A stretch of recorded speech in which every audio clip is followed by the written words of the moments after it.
Pasukan Ukraina berhasil merebut BMP-2 milik Rusia di Velika Oleksandrivka, Oblast Kherson. Rekamannya ramai beredar di media sosial Twitter pada Sabtu 8 Oktober 2022.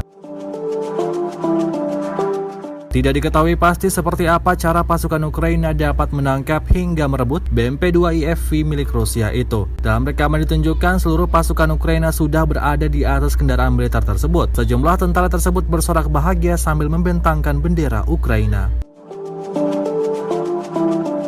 Sejauh ini selama invasi berlangsung, Rusia secara total merilis 315 pesawat Ukraina, 158 helikopter dan 2.164 kendaraan udara tak berawak serta sistem rudal anti pesawat dieliminir oleh pasukan Vladimir Putin. Sementara itu dari kubu Kiev, Kementerian Pertahanan Ukraina melaporkan 350 tentara Rusia dieliminir dalam sehari terakhir.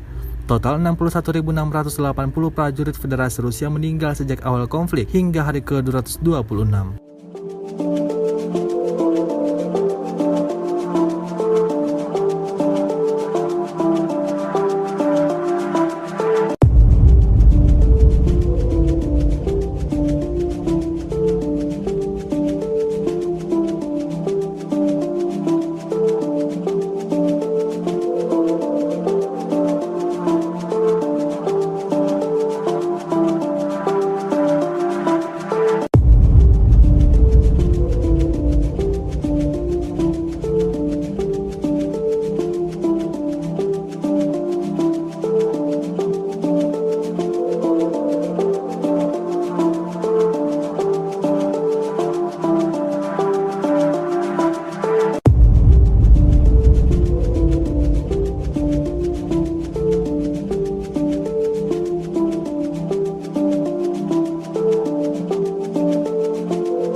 Terima kasih sudah nonton, jangan lupa like, subscribe, dan share ya!